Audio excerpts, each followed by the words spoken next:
A ver, para empezar, la entrada del ejército de los Estados Unidos a México implicaría una guerra. Miren, recuerdo, déjenme les platico. En el año de 1914 había un presidente espurio acá en México, que es el gran traidor, que por cierto es el único presidente de Jalisco, qué vergüenza.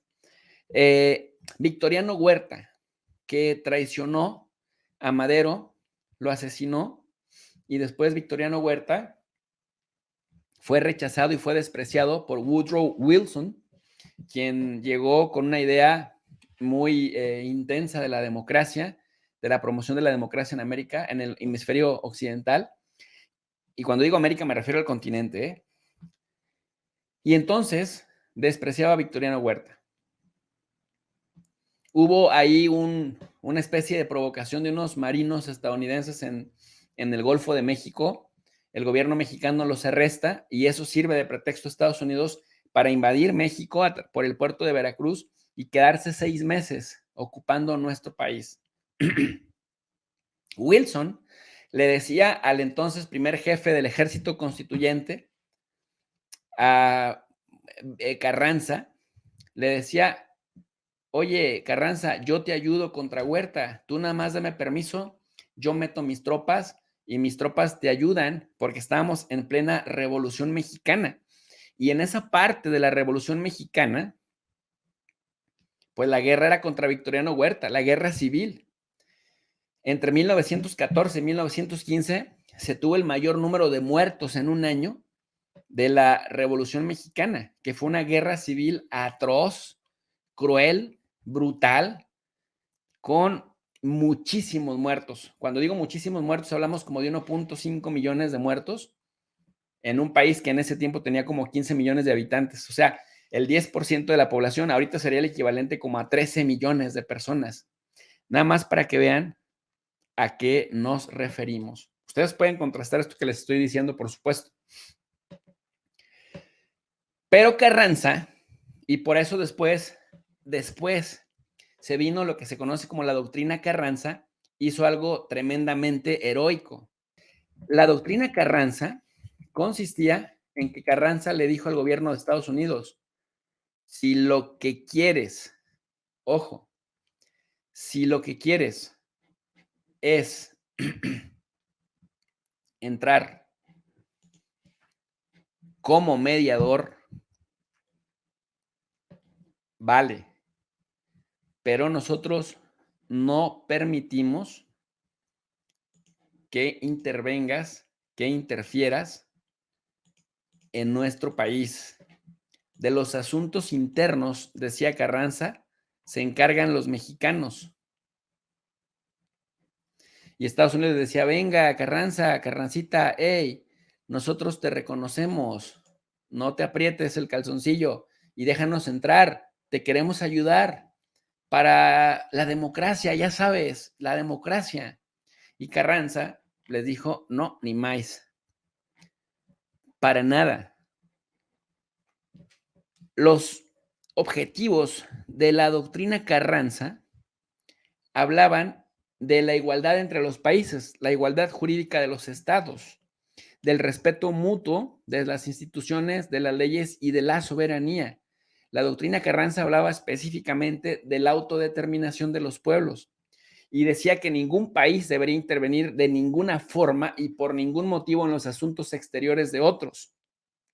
Todos los países deben someterse estrictamente al principio universal de la no intervención, que ningún individuo debe pretender una situación mejor que la de los ciudadanos del país a donde van a establecerse, ni hacer de su calidad de extranjero un título de proyección y de privilegio.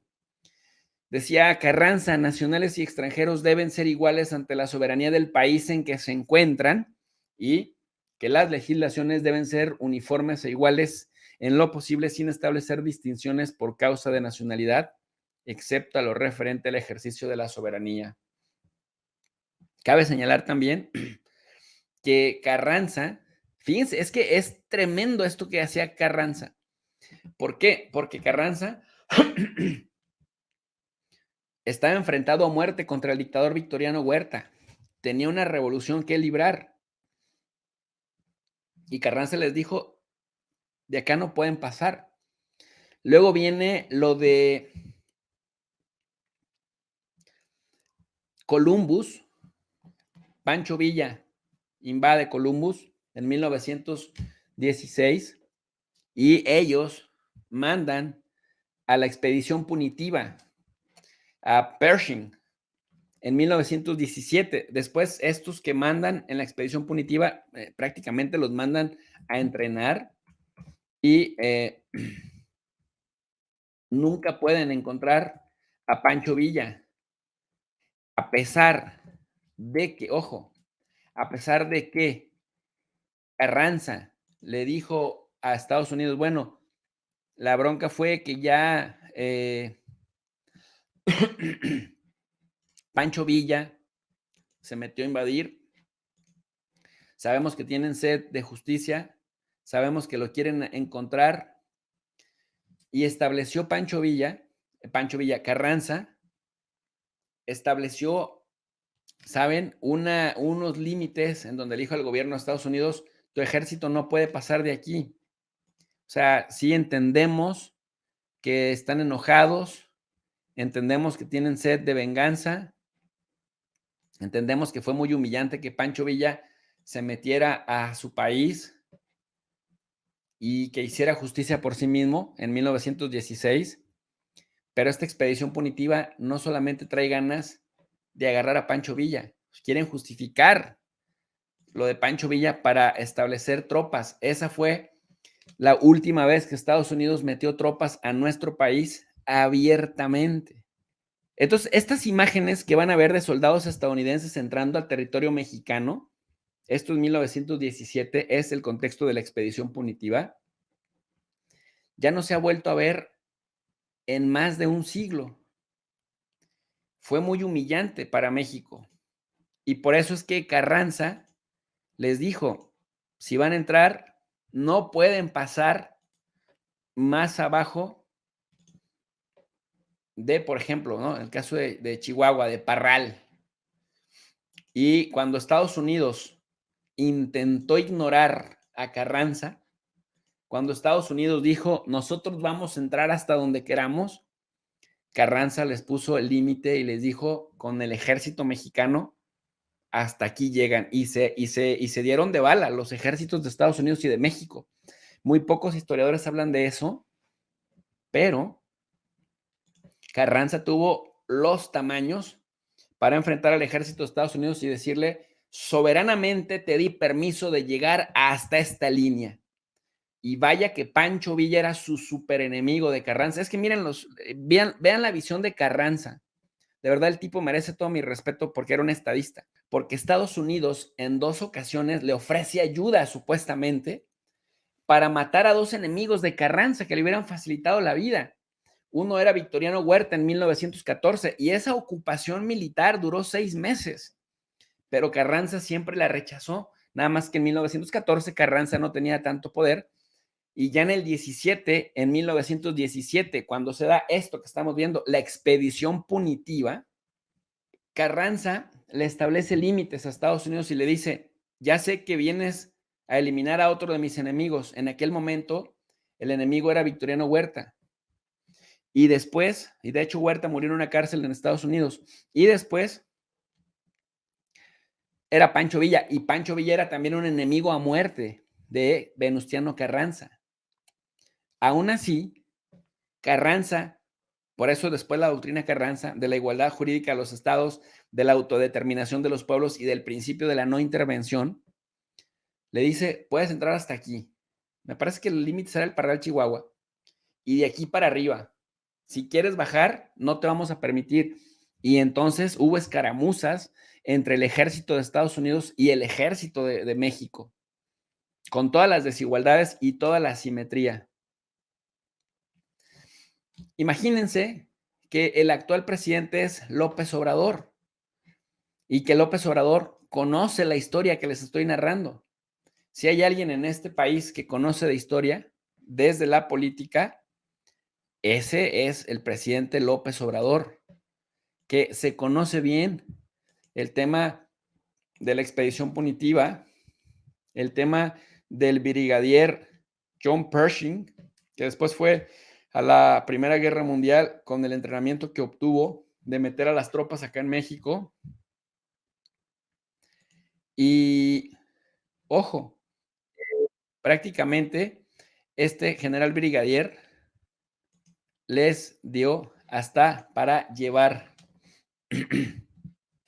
En ese sentido, pues, mis queridos alumnos digitales, atender a la historia, y me parece que a eso apelaría México, y me parece que si ya tenemos el antecedente de que Venustiano Carranza rechazó la ayuda del gobierno de Estados Unidos hace 100 años, hace más de 100 años, primero contra Victoriano Huerta y después contra otro enemigo de Carranza, que era Pancho Villa, dice Carranza, no, los problemas entre mexicanos lo arreglamos en México. No necesitamos que ustedes vengan a ayudarnos a hacer las cosas. Si hacemos la analogía histórica, esa doctrina Carranza sigue más vigente que nunca, porque justamente, ojo, prácticamente el narco sería hoy en día como ese Pancho Villa o ese Victoriano Huerta.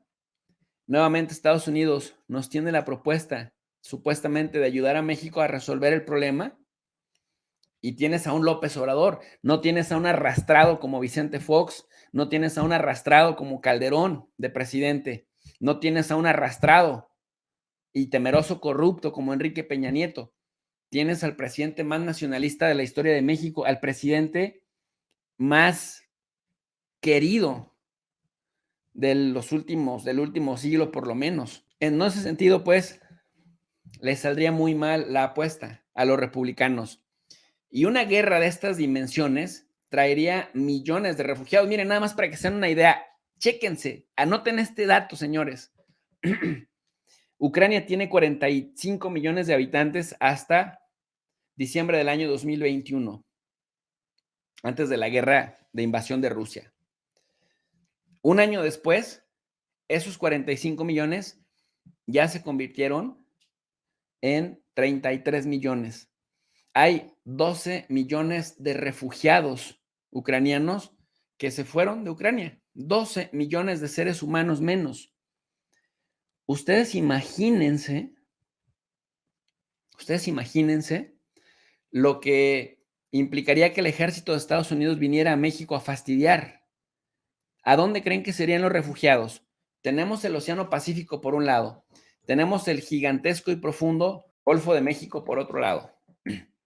Perdón, los mexicanos no se van a ir a Guatemala, o por lo menos no la mayoría, o a Belice, o a Honduras, o a El Salvador, porque para empezar no cabemos allá. Este es un país de 136 millones, es decir, tenemos 3 veces más población que Ucrania. Por lo menos habría 3 veces más migrantes refugiados. ¿A dónde creen que se irían? A Estados Unidos, a los republicanos, y por eso es todo el tema, toda la argumentación que estoy armando, les saldría el tiro por la culata porque son racistas, xenófobos, su pedo es que no quieren a los migrantes, pero con esta guerrita pedorra que se están inventando con México,